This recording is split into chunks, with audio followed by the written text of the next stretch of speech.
What is up, everybody, and welcome to the All-NBA Show powered by FanDuel, America's #1 sportsbook. Get started with $150 in bonus bets if you win your first $5 bet at FanDuel.com/All-NBA. I'm your host, Adam Mares. I'm joined by my esteemed colleague, Tim Legler. Summer Legler, they're calling him. How you doing, Legs? What's up, man? I'm all right.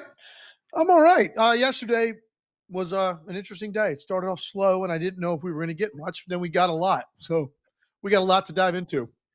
It was kind of funny. You know, we're used to free agency begins, and it's like 10 deals in the first minute. And I don't know if it's because Adam Silver has threatened, hey, I don't like the tampering or what, but there was about 90 minutes where nothing happened, and it was kind of a funny start to it all. We're all going to have to adjust our strategy. As media, we're all going to have to adjust our strategy of, hey, this stuff will take a little bit of time. But here we are 24 hours later, Legs, and there are some major deals.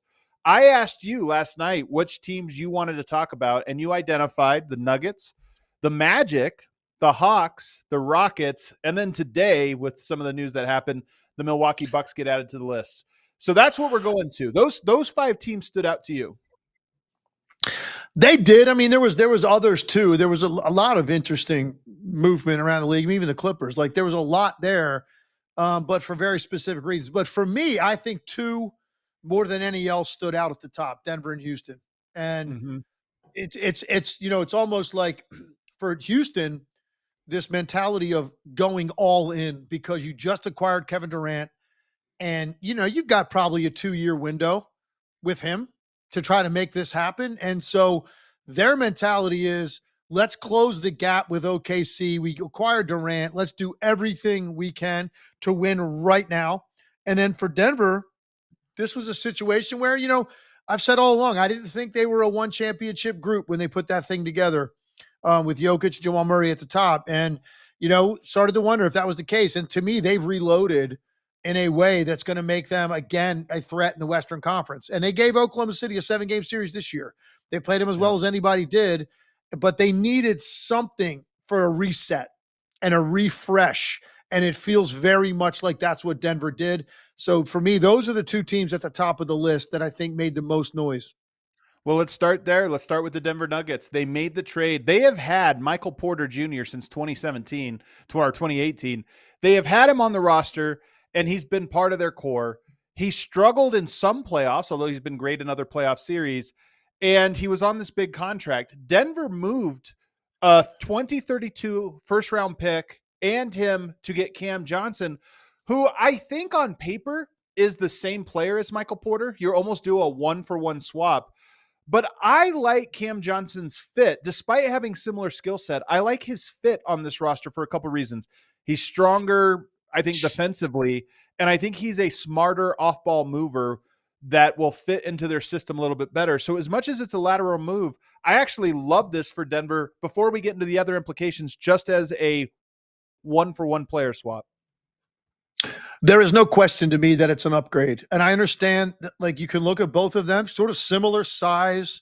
Both have beautiful shooting strokes. And you kind of think, okay, it's a lateral move. I think some people in the reaction I was looking at yesterday, just all around, was kind of like that. Like, yeah, it's kind of like a lateral move for them. I don't agree with that at all. I think Cam Johnson is a much better defender. And he's not Agreed. Someone that's going to be attacked on that level. He's just stronger. He can keep the ball in front better in an isolation. He's better at fighting over screens. He's got a little bit more physicality to him on that end of the floor. So I think it's a pretty significant upgrade there. Now, Michael Porter Jr., give him credit. He did improve throughout his career, and he actually became a pretty good defensive rebounder for his position. But this is still an upgrade in that area. And I think even in terms of like consistency with open shooting, similar. But Cam Right. Johnson can do more off of down screens. He can do more where he's moving before the shot to get his feet set, even with range. For Michael Porter Jr., a lot of those felt like he had to already be standing there and his shoulders facing the basket for Love his this take. consistency to be there. Cam Johnson is different. You can run him off of different types of action, and it should give, Adelman new creativity. Like with that roster, even though he's familiar with those guys, you have like a new weapon now in your offense that I think you can utilize a little bit more than anything you could do with Michael Porter Jr. So I just think it's an upgrade all the way around. That trade, it was not surprising. We kind of were wondering where this was going to go with Denver, and Cam Johnson's name's come up in every trade rumor for the last 3 years. There's never been a trade mentioned. Even teams that didn't involve Brooklyn, Cam Johnson's name somehow came up. And he's finally moved, man. The piece that everybody thought was this crown jewel in a trade, he's found a new landing spot. And I know that's got to make everybody in Denver very happy, Adam. Yeah. And real quick, so I want to go on the point you made, which I think is the most important one, because the defense, I agree with you. I think he's a better defender. So I think everybody can understand that. They're equal shooters. Michael Porter might actually be a little bit of a better shooter. Statistically, he's been a better shooter. How much of that is playing with Jokic? We'll find out. But the difference to them offensively, to me, the number one difference is Cam Johnson is a significantly better route runner. And when you're a shooter on the perimeter, you're either standing still in the corners, you're talking about, okay, I think Michael Porter has a slight edge, but they're pretty equal. But when you have to come off of pin downs, read the court, shortcut screens to open it up for somebody else, or come around a DHO, or by the way, screen. A lot of times how shooters get open, especially in today's NBA, you'll set a little flare screen or a back screen and then release into open space because you're trying to get things out. Michael Porter was such a skinny guy and he'd had the injuries. He was a really bad screener. You almost couldn't use him in actions involving a screen because he wasn't effective at it. Cam Johnson, very good at those rip actions, back screen, release into a little handoff and get a shot off. So I think he is a better route runner, and he is going to allow Denver's offense to flow better while being more or less the exact same quality of knockdown shooter. I like that point a lot, and I'm going to add one more layer to it. The other thing he's really good at is, when Denver runs any sort of two-man action in the middle of the floor and then there's a dive, there's this gravitational pull coming off of the opposite wing or corner because you've got to sort of congest the lane initially, particularly if Jokic is diving. Where Cam Johnson is so good, if he's in the corner on the weak side, his ability to float from the corner up to the wing, like quickly, to find that open gap. So he's really on the move. It's kind of like a dead sprint or a side shuffle, like float up the floor 15, 20 feet to get to the wing to create a better passing angle. He's really good at that action. And some of that is instincts and reading it and understanding where the pocket is. And I just think he's got better overall natural instincts than Michael Porter Jr. I think he's going to be less frustrating for Denver fans. And I know Michael Porter Jr., man, had big nights and he came through some nights, and when he played well, they were a totally different team. I just think there's going to be fewer nights where you're like, Cam Johnson is as quiet as Michael Porter Jr. could be on certain nights. I think that's going to be a big difference for them. And look, I know Michael Porter Jr. played through that injury, and it was brutal to watch. Like, he was trying to play, clearly wasn't himself, even though it was not his shooting shoulder. It affected his ability to get the ball up pain-free to the release point. It was obvious to me. And that was a tough way for him to end like his Denver Nugget career, his stint there. And he's going to go to Brooklyn. I don't know how he's going to feel about that. I don't know what's going to happen to him there. I just know that they're getting a player back it's just going to be a much more consistent fit around their stars. Cam Johnson is really going to be somebody that Denver fans are going to love right away, I believe. Yeah, I think so too. And now you have three guys alongside Jokic and Murray who all know how to play the game, read the court. Aaron Gordon, elite at it. Christian Brown, elite at it. Cam Johnson, elite at it. So now you have three guys and in a read and react offense where you have Jokic, who if you're in the right spot, he's going to find you. You now have three guys that I think will be in the right spot every single time. And I'm excited to see what that looks like. But it also opened up flexibility because he made $20 million less than Michael Porter. So it's a huge savings for the Nuggets, which allows them more flexibility now to make these other moves. Right. And they've made them by adding Jonas Valanciunas, who they were able to acquire in a trade for Dario Saric. He is a true center. Denver desperately needed a true center. Last year was DeAndre Jordan. This year they'll have Jonas Valanciunas. And they also brought back Bruce Brown, who's had an underwhelming last 2 years, but he was very good, obviously, in the championship season. So they needed depth. You look at what they did: replace Michael Porter with Cam Johnson, replace Russell Westbrook with Bruce Brown, replace DeAndre Jordan with Jonas Valanciunas. I think you could argue all three of those are an upgrade. Maybe Russ and Bruce, some in one hand out the other, different players, but good. So I look at this and think Denver made three important upgrades to their rotation. Well, what were we, complaining about with Denver a year ago more than anything else? It was the depth. And it really exposed itself in the postseason. They didn't have everybody fully healthy, but it was obvious they didn't have the depth they needed. And they went out and they addressed that, man. Valanciunas is a great pickup. I mean, he's a highly productive player in the minutes he plays. And then Bruce Brown, you get this ultimate utility knife player back who had an incredible year in Denver, a big part of their championship team. I know that was difficult to see him go. And now he's back in the fold on a 1-year deal, but still, with Denver right now, I just think it was disappointing to lose a game 7 in fashion that they did. And people were kind of, I think, a little bit surprised almost they took OKC to 7 games. So you kind of felt on one hand, maybe we're closer than we think. But at the same time, you didn't know where the reinforcements were coming from.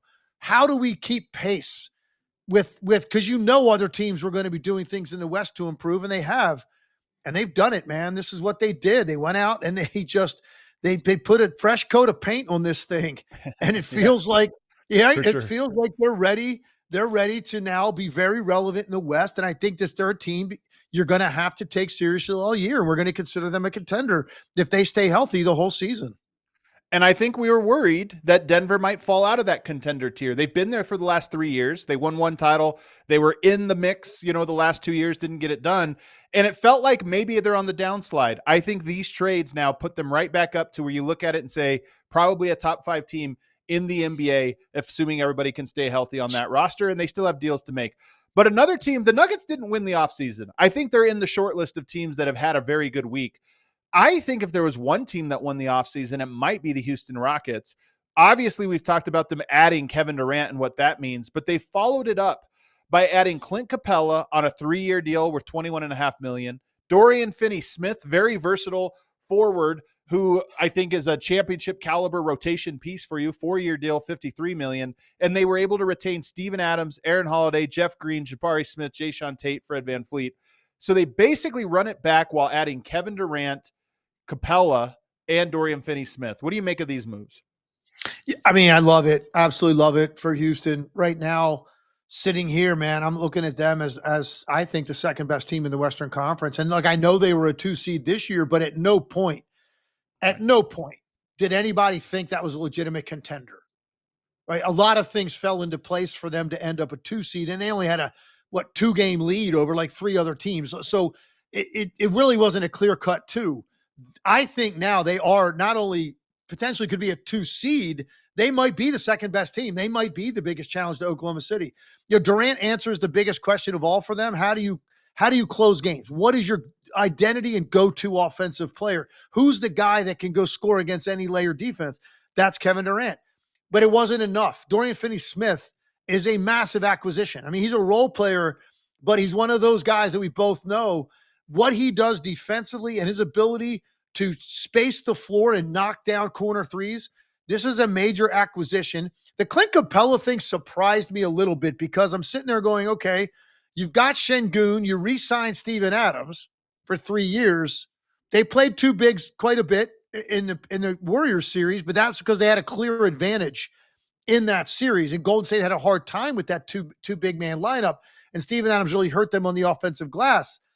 Yeah, you have a third center. So they have 3 guys, really none of whom play any other position. They all play center only. So that's going to be interesting. I guess their mentality is, they want to be big. They want to be deep. They've addressed both of those things. And now look, you kind of figure Steven Adams at this point of his career is probably going to miss a large chunk of time at some point in the season. Capella missed time last year. So I guess the third center is just an insurance policy because they plan on playing two bigs. It was successful for them last year to finish the year. And now you've got a third one. In case somebody goes down, you still have the ability to play two bigs. So I guess that's what that was about. I didn't see that coming. And then a key also, Adam, they retained all those guys. Jabari Smith, they retained, was a big one. They retained Steve Adams. They redid Fred VanVleet's deal to keep him in the fold. So they lose Dylan Brooks. Yeah, okay, the toughness factor, I get it. But Dorian Finney-Smith can guard too, and he's just a much more consistent, like, shot guy in terms of staying in his lane. Like Dylan Brooks would get out of control a little bit with some of his shot selection, more of a wild card. And then you lose Jalen Green. Okay, he's a very talented player. I don't think anybody thought that was going to be the solution. Like Jalen Green at the end of games, did you trust him? You've gone a different direction now with Durant as the identity of your offense around a great defense and a rising star in Amen Thompson alongside Durant. So I just love everything that Houston has done, including locking up Ime Udoka. So, like, they've had an incredible offseason. It's probably, to me, the best of any team in this league. I think one of the keys to their roster, because I like their roster on paper, their top end of their roster, I think it's really good. And you talk about they win a championship, you get to the playoffs, what do they have? They have some really good guys. But what I think is going to get them there is their depth. They now have, is that 11? Bring that up again, James. Is that 11 or 12 guys that you could all see playing on any given night? That's 12 guys, 12 deep. And then just look at the size. All right, Fred VanVleet is small. Amen Thompson's enormous for a shooting guard. Kevin Durant, we know how tall he is. Jabari Smith, Şengün. And then off the bench, Dorian Finney-Smith has length. Tari Eason has size. Steven Adams and Clint Capella.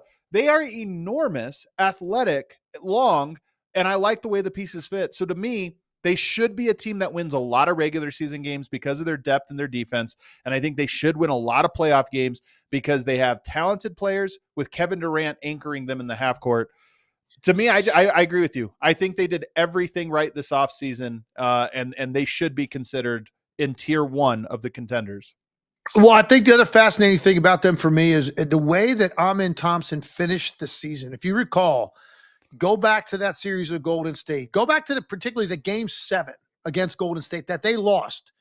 Well, Steph Curry and Jimmy Butler were great in that game. The player that looked the most comfortable on the floor for Houston was Amen Thompson. He had a mid-range jumper in that game. He had a 3 in that game. Did all the other things on the glass and playmaking and guarding people that he always does. He just looked like he belonged so much on that stage. So who knows how quickly he turns into a star, because right now it's like all about potential with him, and he's clearly a disruptive force defensively. First half of the season, I mean, he might turn into a legitimate bona fide star by like mid-January at the rate he's improving. So if that happens with everything else that they've done, man, Houston Rockets have significantly potentially closed the gap with the Oklahoma City Thunder. It's going to make the Western Conference really, really interesting. You're right. I love all the size. Now, there's one key component we didn't talk about.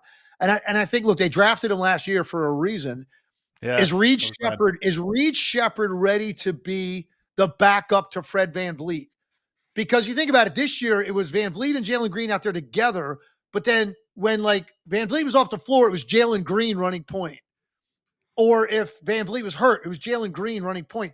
Now it's like Fred VanVleet, and then you're going to go to Jalen Green unless, to Reed Shepherd, unless they don't like the way Reed Shepherd looks early in the year. He's clearly going to get an audition at the beginning of the year. If for some reason he doesn't look quite ready, do they go to Amen Thompson more as like the backup point guard? He might be on that level. Maybe, yeah. So I'm really interested to see that as well. The guy was the third pick in the draft, I believe. I mean, that's a really high pick. I know that they didn't want to give him up this summer in any trade. They made that clear to Phoenix. They weren't going to give up Reed Shepherd, so they must really believe he can be that guy. That's one more question, I think, for them. But for the most part, they're loaded, man. They're loaded with size and talent and experience with some youth mixed in. They've got a little bit of everything.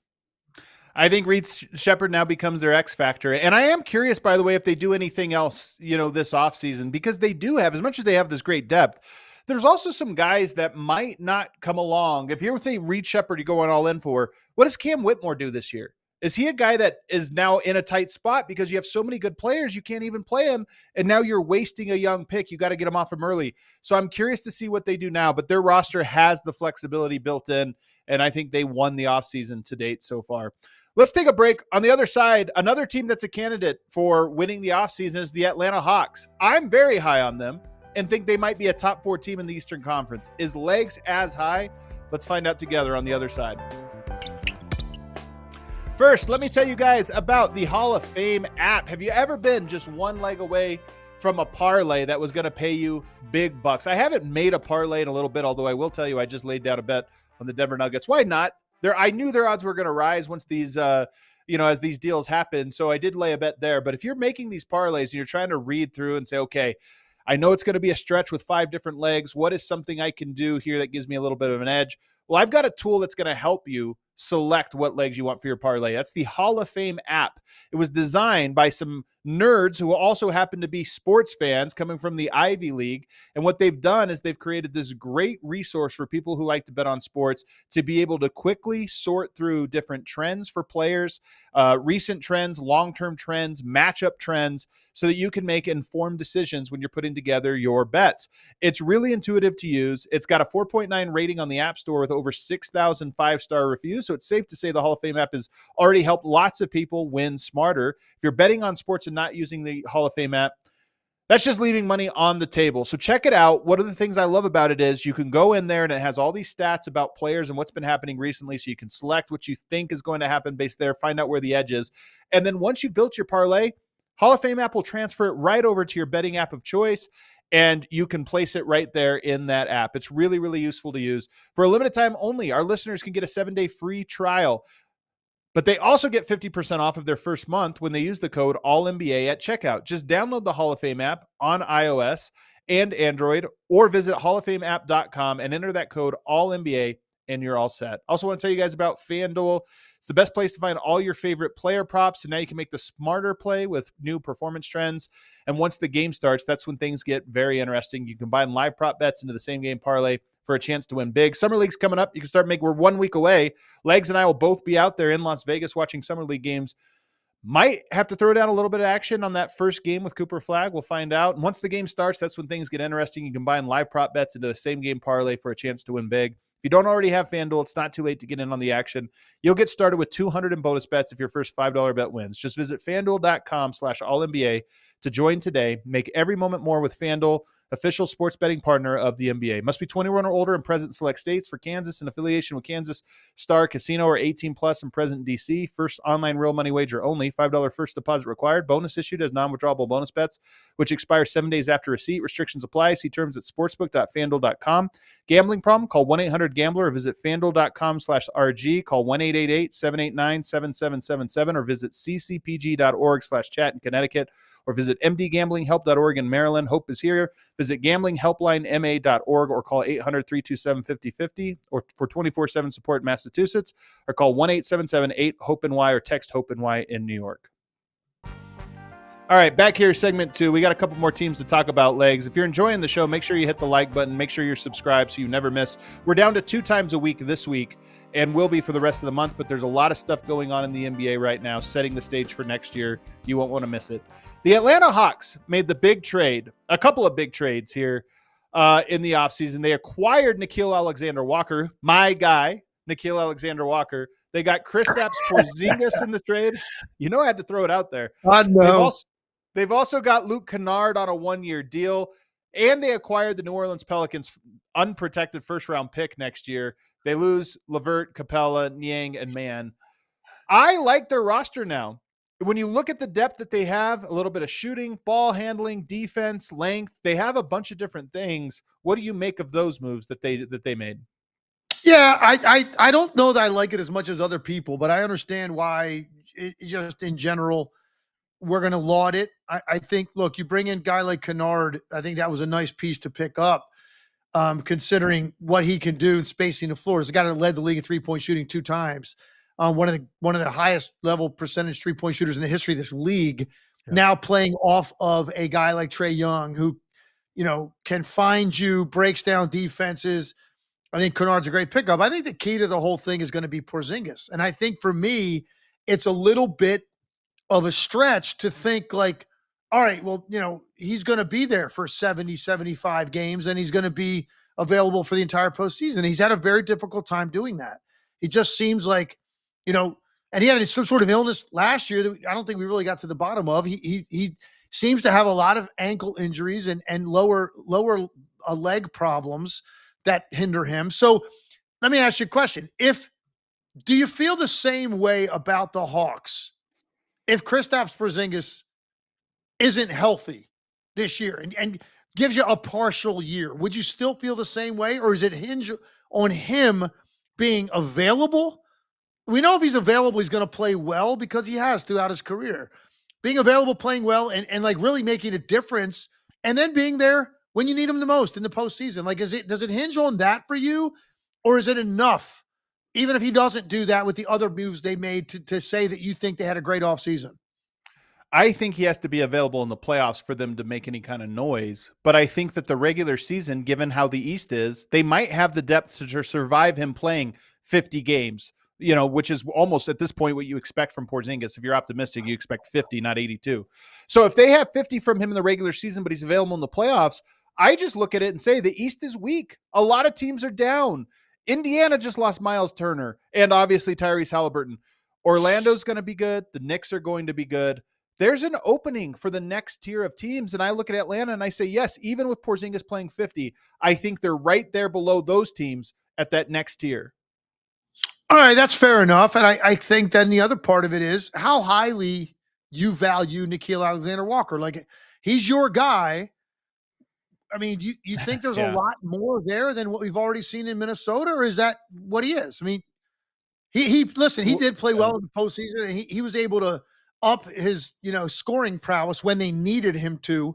That was impressive that he did that. But in general, I don't know that there's like a whole nother level for Nickeil Alexander-Walker, or does that not matter to you? You're just thinking putting him out there with Dyson Daniels, you've got basically two lockdown corners now, like on a football field, with both of those guys and what they're able to do defensively. I think it's that part right there, because when you have Trae Young, obviously you're not going to have a great defensive backcourt because he has physical limitations as well as just his defensive skill. But now he has Dyson Daniels flanking him and Nickeil Alexander-Walker when you want to make a sub. So he should be able to play all of his minutes. Trae Young should play all of his minutes next year with an elite defensive backcourt guard that can pester. So that's why I like the fit. And then, yes, if you threw out both of them together, Dyson Daniels is a point guard. Nickeil Alexander-Walker has played point guard recently. Now you have a backcourt that is really good defensively. So that's why I like it. And also, Legs, I want to be clear. If the Hawks were in the Western Conference, I would not be very high on them. There's a lot of good teams out there. The East just doesn't have a lot of good teams. Cleveland, Orlando, New York. Outside of that, who's better than them at this very moment?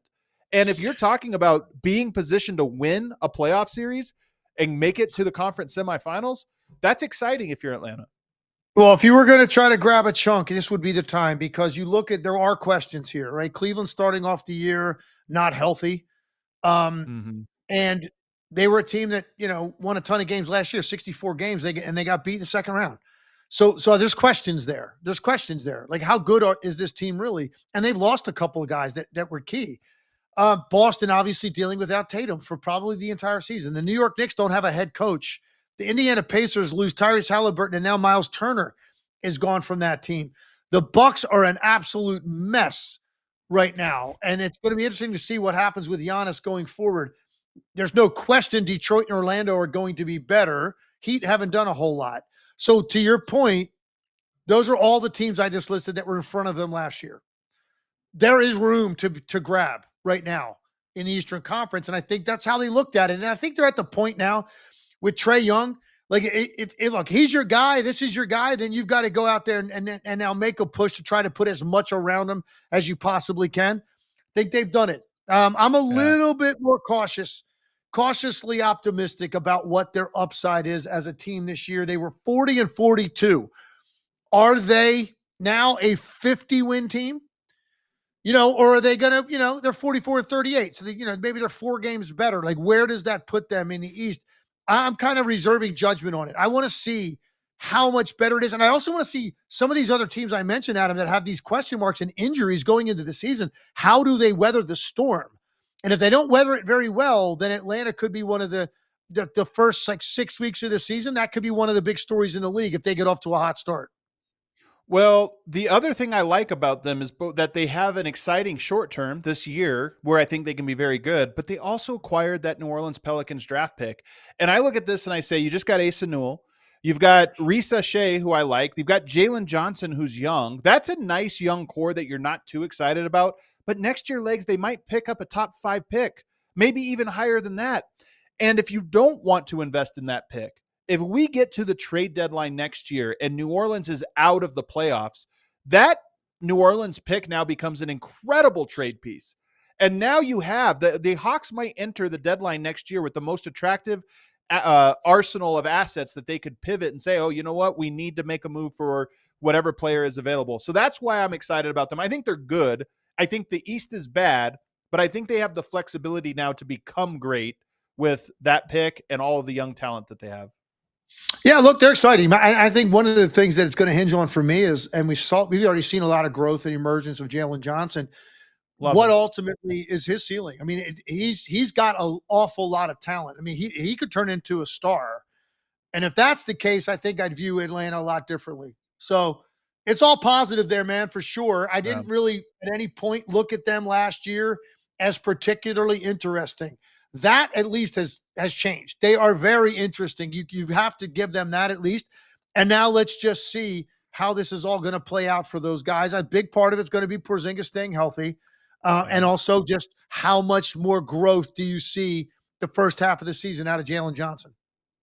Two more teams to talk about. One was not on my list, but you were very intrigued, and that's the Orlando Magic. They obviously got Desmond Bane, which was a big deal. That happened a couple weeks ago. But they add Tyus Jones, and this gets you excited. Why so? It does, because I looked at their team last year, and the one thing they lacked, even when Suggs was healthy, they did not have a single natural point guard on the team. Just somebody to organize, take care of the ball, get guys good shots. And also, by the way, he can shoot the ball from the three at a pretty high rate. So I just look at this is in conjunction with Bane. Bringing in Bane to space the floor alongside Banchero and Wagner, who also, by the way, Bane has playmaking ability. I mean, he had a lot of games, particularly the second half of the year, where he led them in assists. So he can run ball screen and he can find people. So they improve their ball handling and playmaking there alone, plus dramatically improves their perimeter shooting with Bane. And now you go out and you get another guy he's been playing point guard since he was 5 years old. He knows how to run a team. He takes care of the ball. He gets you quality shots, and he can knock down threes playing off of their two stars. When you look at what they were running out there at the point in the past as a playmaker, it's a significant upgrade having these two guys. So I really looked at Orlando in conjunction with the Bane deal, and I love going out and getting a guy like Tyus Jones. He's just steady, and it makes you better. That was a team that had one issue offensively, really one issue at all, because they're a great defensive team. They can't shoot. Yeah. And they just got two guys that can shoot the ball at a pretty high level and both make pretty darn good decisions with the ball as playmakers. I think it's a real upgrade in Orlando right now is to me a sleeper pick going into the year as a team that we could be talking about at a really high level the first month, 6 weeks of the season, and first 20 games. Would not shock me if they get out of the gate really, really quickly and make everybody take notice, because that defense is formidable. Yeah. And I think that's what you get here is you have the ability. Your defense is so good that you have ability to handle maybe a little bit of an undersized point guard, but they needed the playmaking. And I think these moves, Bane and Tyus Jones, the one guy who's probably most excited about this is Paolo Banchero. Paolo Banchero has more spacing than he's ever had to operate at the NBA level, and now he's got a point guard that should be able to get him the ball in his spots. I am predicting, I can't call him one of my guys' legs. I think he might be a little too popular for me to take Paolo Banchero at this stage in his You think taking a number one pick in the draft is a reach, Adam? Do you? I'll let you have. I won't take this guy legs. I won't take it. You know what? No, hell with that. Cooper Flagg is my guy. I'm going with it right now. All right, you're Cooper calling Flagg it. is my guy. If we're going to take number one picks in the draft from Duke, okay, you're not going to have the market cornered. I'm going to get my own. There you go. But I see a really big year for him. I mean, he's obviously been a very good player. I think this year is a special year for Paolo Banchero. Hey, can I just real quick? This is totally off topic. I just want to get this little zinger in right now because some of these deals coming in blow your mind. Do you have any idea off the top of your head what the years and numbers were when Shaq went to the Lakers? No, but I'm excited to hear it. 7 for 120. Okay, So that's 7 for 17 a 120. year. Not 17 And that was a a year. groundbreaking deal. Groundbreaking. It was the richest deal in the history of the league. Jakob Poeltl just signed for 4 for 104. All right. Let's just Getting prime Shaq money. Yeah. My goodness. Yeah. I mean, some of these numbers, man. I was worried for Myles Turner, man. Myles Turner, this was a major decision for the Pacers. Totally. Another finger here. He was a guy that like they've been stressing what to do. They let this thing run all the way to the end. He couldn't have finished the year worse than he did. The way he shot the ball, the way his defense was pretty solid against Chet Holmgren, and I give him some credit for that. But look, man, the guy's a spacer and he's a shot maker, and he could not make a shot. He lost confidence from the three. Going into free agency, I was kind of worried for him. Like, what was that going to amount to? And I'm happy that he ended up with that $27 million a year to go to the Bucks. And the Bucks have had a rough time here, so that was one positive.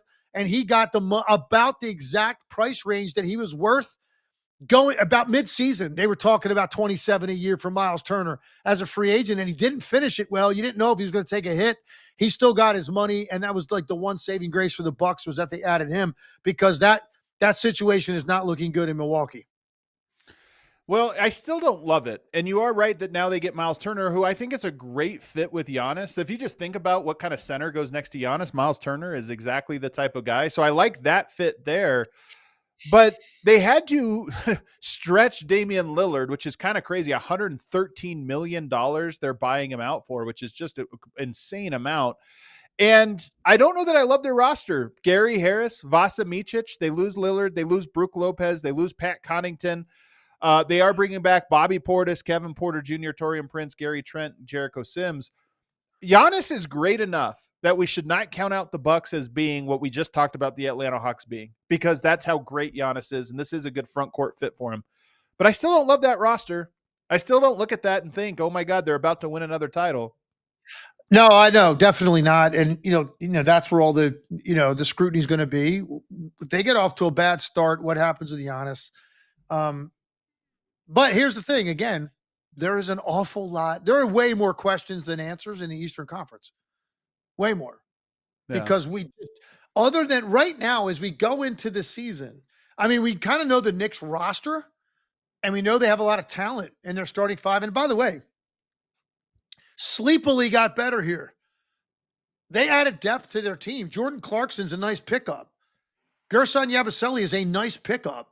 They picked up two guys that are going to play a lot of minutes for them. Yabusele can flat out shoot it, and he's a pretty good undersized defender. And then you've got Jordan Clarkson, man. They didn't have very many guys on that team that you could give the ball to go create their own offense on the perimeter. He can do that at a higher level than any of the guys they have besides Brunson. So that's an upgrade. So the Knicks here doing some nice things, but they still don't have a coach. So I guess that's still a big question mark. Maybe it's going to be Mike Brown. He's got 2 interviews with them. It looks like they're heading in that direction.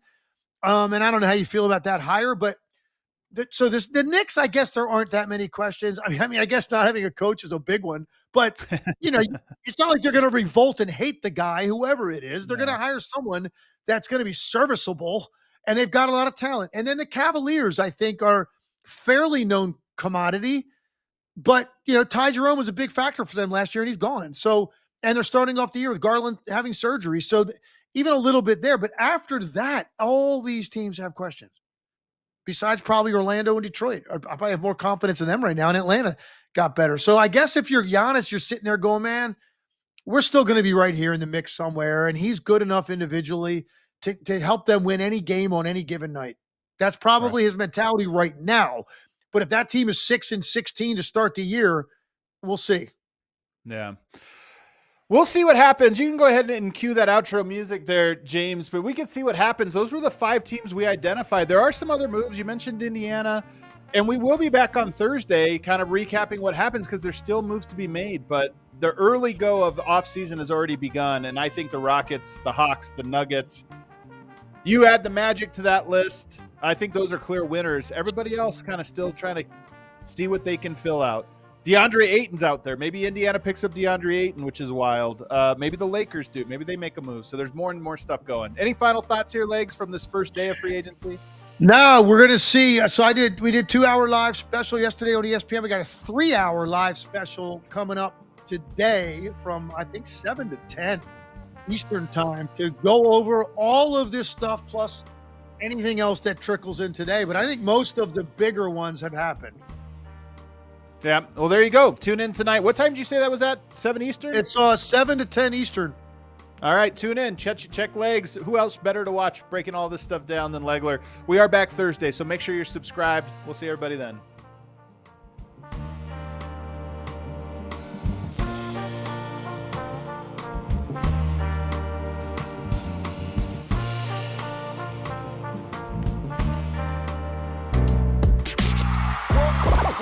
All silly like the mayor.